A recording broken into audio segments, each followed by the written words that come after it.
Oke, selamat datang setelah sekian purnama. Akhirnya podcastnya bolanya bapak-bapak. Ini ya, kita mulai lagi nih. Setelah rehat yang Setelah begitu rehat lama. sebulan, setelah menyelesaikan urusan masing-masing dan libur lebaran. Iya. Pertama, kita langsung aja kali ya. Kita tuh yang mau dibahas itu, EPL. Kita bahas EPL dulu karena kita adalah Sikat, fans-fans dari tim-tim EPL ya. Pertama, ini sikat, enaknya punya share screen. Share screen nggak ya? siap. Share screen, kasih izin gue share screen. Oh iya benar. Disable participation. Make a host. Oke.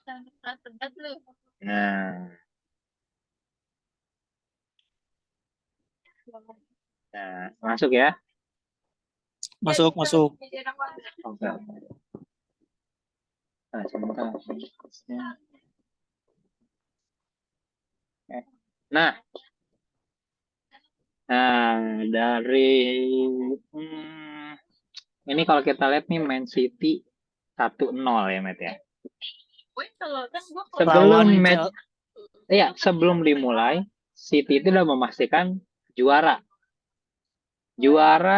EPL Champion tahun 2022-2023 karena Arsenalnya kalah sama Nottingham Forest. Sama tim yang udah menang UCL. Aduh. Dan sebenarnya City ini menurunkan pemain lapis kedua, ya nggak sih? Bener. Yang lapis satu cuman si siapa? Rodri sama Akanji. Sisanya lapis 2 semua. Nih kalau kita lihat ya guys ya. Nah, kita lihat nih susunan pemain ya. Tuh. Kipernya aja Steven Ortega. Mungkin ini karena tribut penghormatan ya. Tuh, lihat. Laporte, Calvin Phillips akhirnya main. Ya, Sergio Gomez. Ya, ini lapis 2 lah jatuhnya. Chelsea turun full squad. Dan ini City itu kan udah juara ya. Jadi mainnya ya udah lepas aja santai gitu kan. Iya. Tapi Chelsea masih kalah. Iya, itu Chelsea ini gimana menurut lu, Matt? Chelsea ini gimana performanya musim 2022-2023? Chelsea ini bisa dibilang tim, kalau kita bedah skuadnya itu sebenarnya gue bisa bilang kandidat inilah sebenarnya bisa compete buat juara menurut gue ya, karena kan kayak perpaduan experience player sama pemain muda yang berkembang, maksudnya pemain muda yang bagus gitu ya. Tapi entah kenapa dari awal Tuchel pun di pre-season pun udah bilang ini Chelsea udah nggak kayak biasanya gitu, kayak nggak ada kohesinya banget lah. Background suara lu kenceng banget. Oh iya. Iya. Ada orang lagi live. Ada orang lagi live emang. Ya udah. Oh iya. Nggak apa santai. Nah pokoknya emang udah nggak ada kohesi sama sekali antara skuadnya. Jadi bahkan dari Tuchel pun juga sebenarnya di Tuchel tuh masih bisa menang beberapa game ya. Tapi emang di akhir-akhir tuh udah mulai seri gitu. Abis itu Tuchel ribut sama Todd juga. Gantilah ke Graham. Dan ternyata Graham ya belum begitu mumpuni lah untuk ngehandle squad Chelsea ini yang sok bintang. Padahal sebenarnya emang bintang cuma sedikit gitu. Tapi ya sebenarnya not bad lah, kualitasnya top 4 at least lah harusnya ya. Entah kenapa. Setuju. Entah kenapa gitu ada yang terjadi di dressing roomnya yang sampai sekarang masih belum diketahui ya kenapa gitu. Mungkin nanti ada yang speak up, nanti mungkin musim depan ada yang ngasih tahu kenapa, tapi seperti ini sih belum ketahuan kenapa. Tapi benar-benar bermasalah banget sih, apalagi sebelum itu habis juara UCL gitu loh. Rasanya nggak make sense banget untuk tiba-tiba ngedrop sejauh itu kalau nggak ada masalah di dressing room yang parah gitu sih. Oke. Makanya kalau gue juga melihat nih Chelsea ini skuadnya mahal. Pelatih pun sebenarnya bagus. Graham Potter tuh pelatih bagus ya kan? Iya oke lah. Ya walaupun memang levelnya bukan level top tier 1, tapi tetapnya nggak seburuk ini harusnya ya. Tapi ya udah kita lihat Chelsea musim depan harusnya sangat mengancam ya, terutama pelatih baru. Isunya si Pochettino harusnya better lah ya. Oke, kita sebelum ke yang lain, kita bahas dulu nih, Newcastle akhirnya masuk ke Liga Champions setelah seri Iya, melawan Leicester. Karena cuma butuh 1 poin aja, Newcastle ini benar. udah pasti top 4 ya. Udah pasti top 4, Liverpool udah pasti top Liverpool 4. nggak bisa peringkat 3, antara peringkat 4 doang berarti ini. Benar-benar. Dan ini yang MU bisa naik ketiga nih. Kalau misalkan MU menang lawan Chelsea, terus di akhirnya juga menang, ya MU ngekunci peringkat 3 juga. Ya tapi 3-4 ya apalah, artinya sama aja gitu kan sebenarnya. Hmm. Oke. Nah, kita mau mau bahas ini nih. Tim yang katanya dapat piala dibawa pulang itu tim di peringkat 1 terlama. Anjing. Itu emang di sisi stats ini sih. Kayak ini Arsenal tim pertama yang benar-benar sampai 200 Iya. harian di atas, tapi Arsenal. turun. Terus gini, kalau misalnya kita melihat secara apa ya? Secara objektif dan secara objektif gitu, walaupun tanpa mengesampingkan harus ada trofi, sebenarnya Arsenal harusnya bersyukur, ya kan? Harusnya bersyukur. Harusnya Arsenal Bersyukur bersyukur. banget. Bisa masuk ke Bersyukur champion banget. dan sempat di atas sangat lama Selama gitu kan. itu. Tapi Iya. namanya sepak bola, mau lu peringkat 1 dari awal musim sampai 1 match sebelum musim berakhir, kalau ujungnya lu jatuh, Nggak juara ya. nggak Ya nggak juara ya, juara. lu nggak bisa parade, lu nggak ada bisa Nggak yang bisa. ditampilin, nggak ada piala. Dan Benar-benar.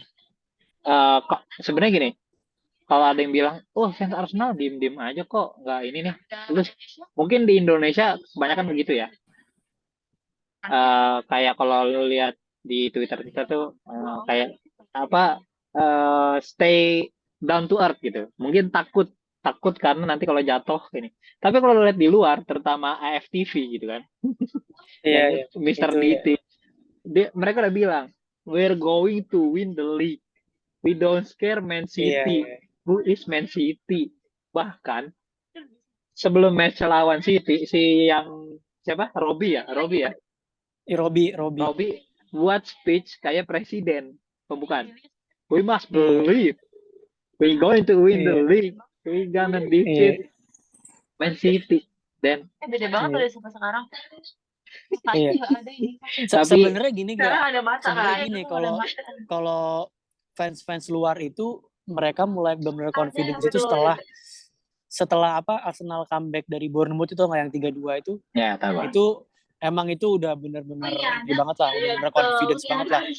Tapi setelah tiba-tiba yang Europa League Saliba cedera, Tomiyasu cedera, itu sebenarnya ada setengah, gue ngeliatnya ada beberapa fans yang tadinya percaya diri juga jadi menurun percaya diri. Nah, kebetulan AFTV ini dia tetap kekeh untuk bilang Arsenal champion apa segala macam. Sebenarnya mereka ada reasonnya juga, karena kita pertama apa mainnya udah beda banget. Yang kedua, kita udah beberapa kali ketinggalan habis itu comeback gitu loh. Jadi kan itu nunjukin mentalitas kita sebenarnya bagus gitu loh.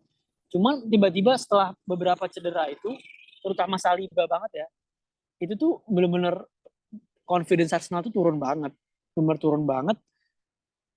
Peaknya itu adalah di 3 pertandingan Liverpool, West Ham, Southampton, di mana udah unggul 2 kali ke comeback. Habis itu di Southamptonnya ketinggalan dulu, habis itu 3-3 itu terakhir di Southampton seri itu udah habis sih, udah. Bahkan kalau ada orang yang masih percaya pun lu udah inilah, udah apa sih namanya, terlalu delusional lah, karena itu bener-bener udah kelihatan banget itu kayak Arsenal musim lalu yang lagi di top 4 tiba-tiba turun ke peringkat 5. Itu udah bener-bener kelihatan banget sih. Ya emang masih di situ lah levelnya, Gra. Mentalitas pemain-pemain ini belum bisa tahan dengan tekanan gitu loh. City satu cedera masuk yang lain, mereka masih bisa survive. Arsenal ini kan pertama kali experience bener-bener di 10 match terakhir. Kata Gary Neville kan, yang gue akuin kata Gary Neville itu bener adalah Liga tuh baru ketahuan tuh di 10 match terakhir. Dan itu juga dia merefer kata-kata Ferguson juga. Karena 10 match terakhir tuh mulai dari Maret akhir ke April tuh bener-bener di mana lu tuh ke pressure banget gitu loh. Apalagi kalau kayak City yang dia ngejar 3 piala, Arsenal juga ngejar 1 piala doang kan, tapi itu bener-bener tuh beda. Kayak kalau Patrick Vieira juga bilang, kadang tuh lu masuk ke lapangan, kaki lu tuh kayak nge-freeze karena emang bener-bener lu tuh ke pressure sana sini gitu. Dan ketika lu nggak pernah ngerasain itu, apalagi pemain tuh masih muda ya, makanya lu bisa bedain ya pemain-pemain kayak Jorginho itu benar-benar mainnya santai banget gitu. Tapi lu kalau pemain kayak Saka jadi jelek, Martinelli jadi jelek, segala macam jadi jelek, itu kelihatan beda karena mereka nggak pernah experience juara itu gitu loh. Jadi mereka benar-benar tertekan banget. Kalau katanya aduh kemana gue lupa dilihat video siapa, intinya perbedaan ini Gra, dari awal musim sampai bulan Maret itu Gra, pemain Arsenal tuh mereka nggak peduli City kayak gimana, yang penting dia fokus ke permainan sendiri gitu loh. Tapi di 10 match terakhir tuh Gra, mereka udah mulai gerasa gerusuk kayak aduh City mainnya gimana ya, City menang nggak ya, City menang nggak ya, itu udah kelihatan kayak ketakutan yang mereka tuh keluar gitu loh. Itu yang menurut gue mereka masih nggak sanggup sih, mereka masih nggak sanggup nge-handle itu. Ini sorry kalau ada suara-suara berisik ya guys ya. Tapi emang kalau kelihatan sih Arsenal kalau misalnya lu ngeliat permainan Arsenal ya emang bagus, salah satu yang bisa sebenarnya secara gameplay bisa ngekunci City ya walaupun kalah-kalah juga gitu. Iya, betul. Dan gue pun sebagai fans MU menganggap bahwa wah ini Arsenal sih, ini tahun Arsenal ini udah perbedaan poinnya itu lumayan sama peringkat duanya, lumayan. Dan permainan juga oke. Cuman gue sebagai fans MU tetap meyakini Arsenal akan botter terus juga karena ya begini fans Arsenal tuh jangan kaget. Arsenal tuh kayak begini tuh udah bukan yang pertama. Ya sih, zaman Wenger pun sejago-jagonya juga begini juga di akhir-akhir musim botter terus juga. Iya, Arsenal tuh udah mungkin ini keempat kalinya kalau nggak salah. Tahun 90-an, terus tahun 2002 sebelum unbeaten tuh musim sebelumnya kita juga bottling 8 poin juga kalau nggak salah. Terus tahun 2013 tahun yang zaman Leicester juara tuh juga kita ini juga dari atas turun juga. Ya, ini keempat kalinya apa kelima kalinya gitu emang. Kalau dari posisi awal tuh emang ada historinya lah. Tapi ya bukan berarti kita nggak bisa jangan dimaklumi juga ya. Ya. Ini bukan Arsenal doang, MU pun pernah mengalami dan menurut gue lebih sadis MU itu.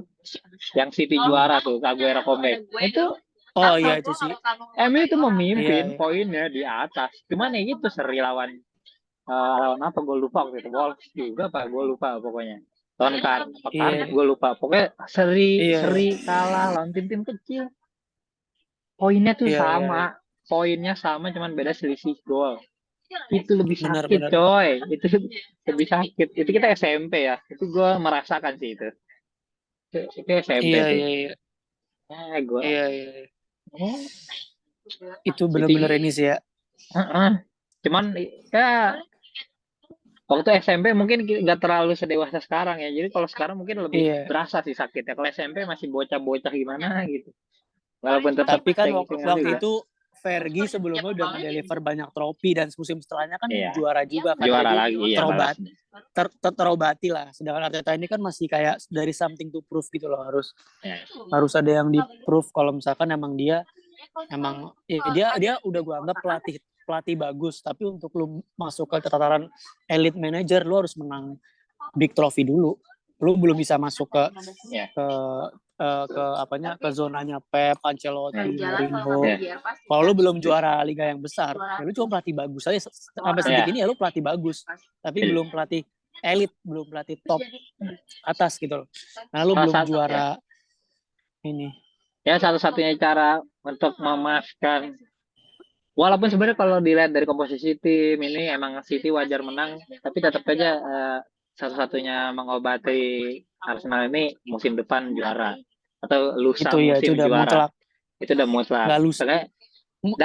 Dalam satu kuarter tahunan deh minimal satu EPL 3 tahun ke depan sih minimal EPL 1.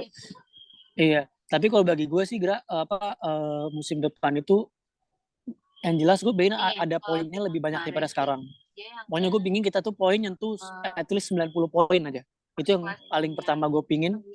Masalah tuh juara apa enggak, harus menang trofi, entah itu FA atau Carabao. Itu trofi itu harus pasti salah satunya, kalau nggak Carabao FA.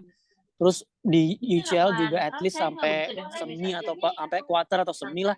Tapi di EPL tuh gue pingin kayak sekarang. Kalau sekarang kan emang udah habis dari minggu lalu kan. Tapi gue pingin bener-bener at least sampai final day gitu loh. Kalau sebenarnya berarti lu nunjukin emang lu udah improve banget dari musim ini nih. Kalau sekarang kan udah juara udah kelihatan dari minggu lalu gitu loh.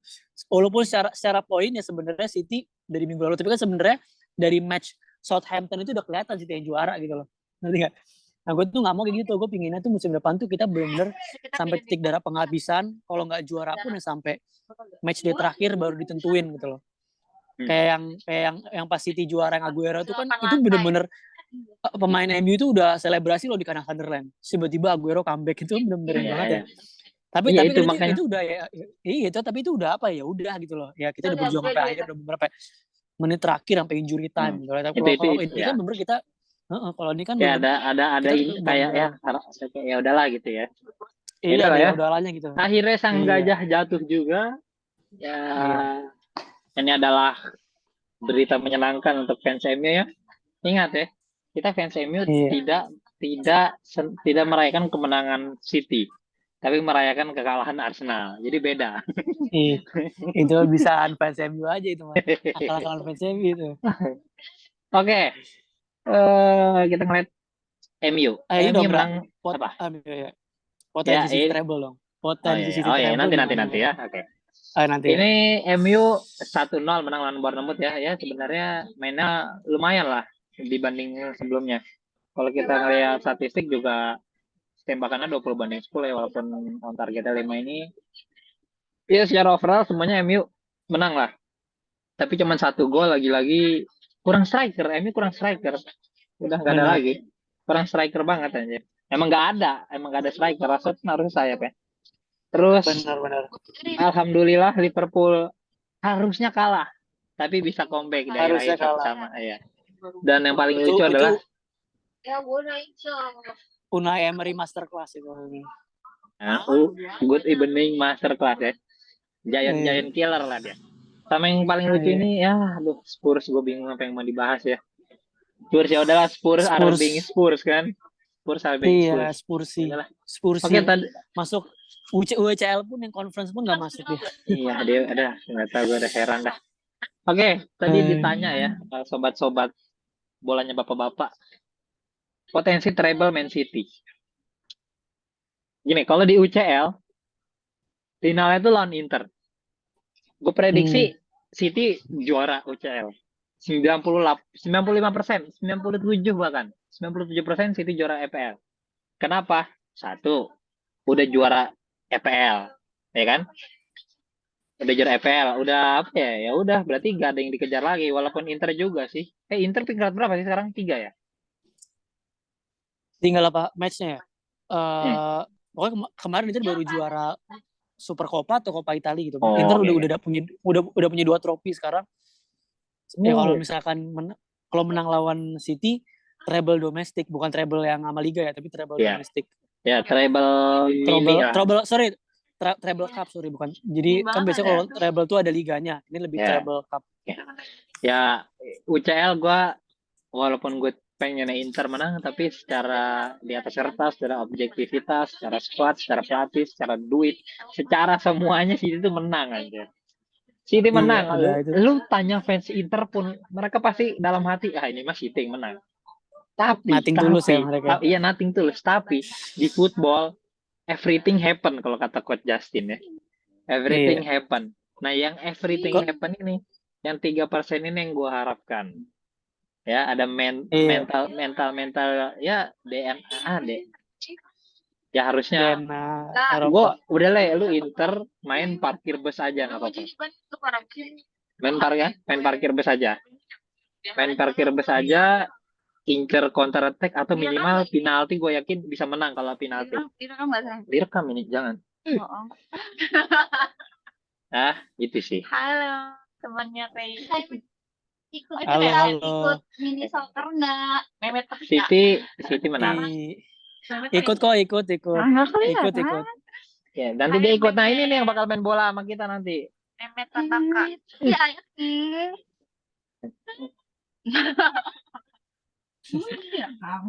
Direkam.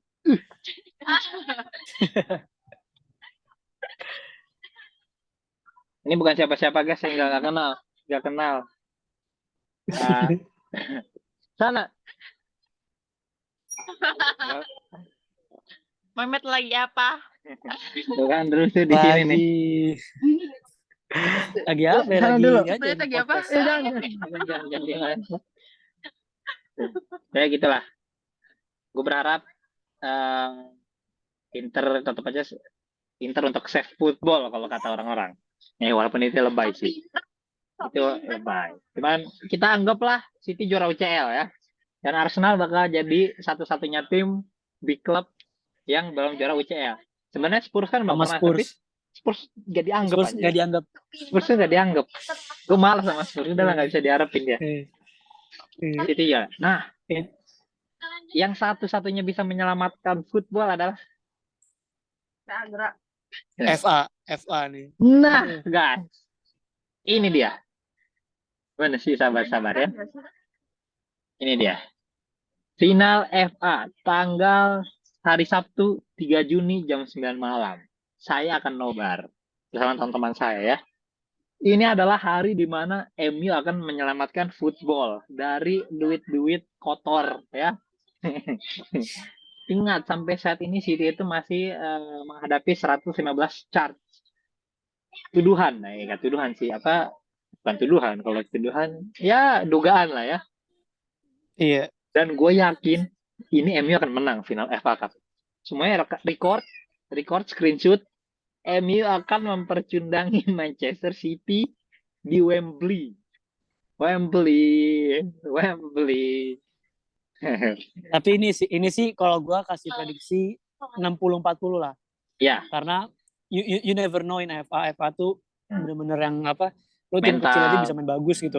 Yep. Tim kecil aja bisa main bagus gitu, bisa juara. Jadi emang ini 60-40 lah karena terus prioritas juga kan kayak pasti kepalanya pemain City itu di UCL banget kan. Jadi walaupun dia pingin ngincer treble tapi pasti di kepalanya tuh ada pas main tuh gimana caranya gue jangan sampai injury lawan MU supaya bisa main di UCL gitu.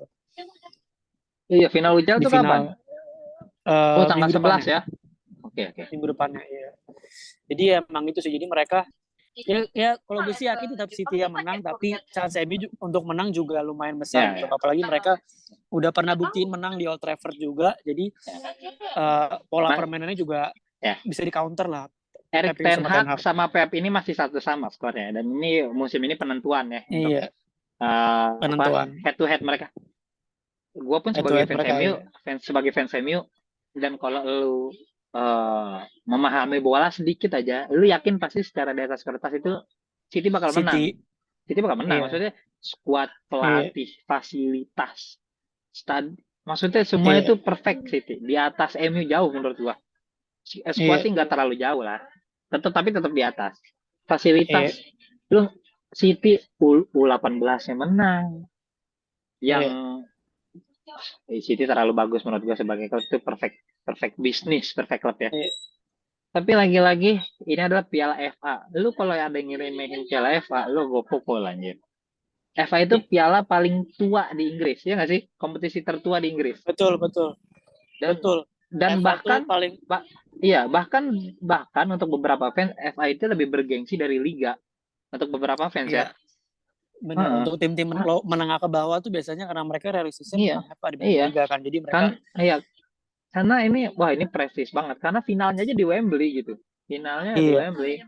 Ya ini makanya ada kebanggaan sendiri sebagai fans Arsenal adalah juara FA terbanyak ya. Jadi sebenarnya gue dilema sama MU juara. Kalau MU juara tuh MU nyaingin 14 trofinya Arsenal juga. Itu dia makanya sebenarnya bukannya ini masih Arsenal 14, MU itu bukannya masih 11 ya? Masih 12 ya? Enggak, pokoknya beda 1 aja gerak. Iya, kalau MU menang beda 1. Kalau MU menang FA jadi sama. Kalau MU menang FA Cup ini beda 1, Arsenal masih di atas. Oh iya, coba lu cek deh. Setahu gue bukannya beda 1 ya. Setahu gue beda 1. Jadi kalau MU menang jadi sama gitu. Ya pokoknya itulah, ntar kalian cari sendiri. Karena ada durasi. Ini FPL dulu sih. Ya kita saksikan ya match football ini, big match final FA sama di final UCL ini 2 match seru sih. Walaupun emang City lagi superior ya musim ini ya. Gila City. Kalah ada puzzle terakhir untuk Man City sih. Iya.